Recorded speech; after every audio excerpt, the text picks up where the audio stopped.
Labdien! Aprēķināsim uzdevumu, kurā ir jāaprēķina, cik dienas, stundas, minūtes un sekundes ir palicis līdz jaunam gadam. Sākam uzdevumu ar to, kā izveidojam tabulu ar redzamo saturu. Tad šūnā šodienas datums, ievadām funkciju, nav. Tad šodienas datums pilnā formatā ar visām minūtēm un sekundēm. Kā robežs datums tiek izmantots jauna gada pats pirmais mirklis. Tas būtu 01.2014.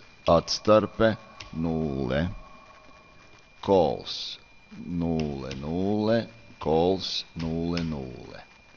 Tā izskatīsies jauna gada atskaites mirklis.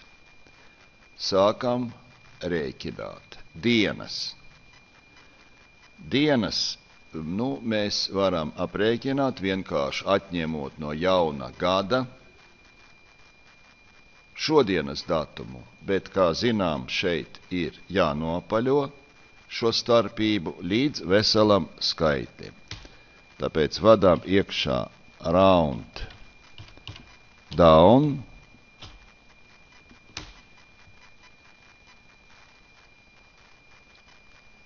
jaunais gads mīnus šodienas datums, semikols 0 un dienu skaits ir 56 dienas. Lai aprēķinātu stundas, tad te ir jābūt nedaudz viltīgiem.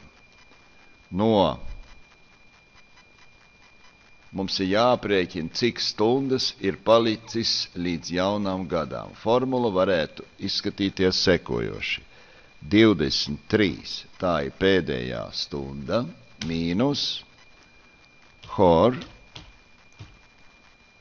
stundas no tekošā šodienas datuma. Sanāk 11 stundas.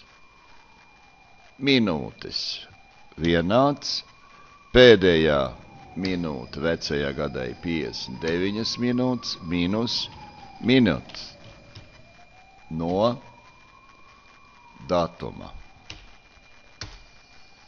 Un visbeidzot sekundes aprēķinām kā pēdējā sekunde mīnus sekundi no datuma šodienas.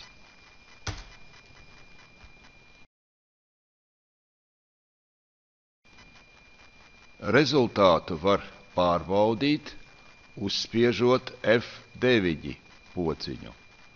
Ar to mēs redzēsim, kā mainās sekundes. Uzdevums no matemātikas viedokļa ir aprēķināts, varam veidot diagrammu. Iezīmējam dienas, sekundes un to vērtības. Izveidojam kaut vai vienkāršo kolonas tipa diagrammu. Nedaudz viņu pārveidojam. Piemēram, izvēloties dažādas krāsas, sabīdot kopā kolonas,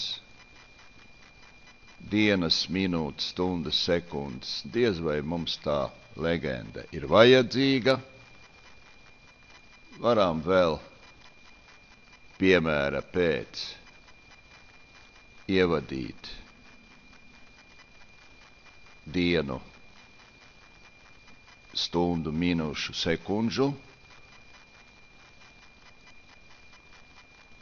vērtības, lai viņas parādās pie attiecīgām kolonām. Nu, un praktiski atkal varam pārbaudīt, vai rezultāts ir pareizs ar F9 podziņu. Jo spiežot to, mums sekundžu kolona un minūšu kolona, nu, vai arī kurā brīdī mēs to darām, viss notiks. Uzdevums ir izpildīts.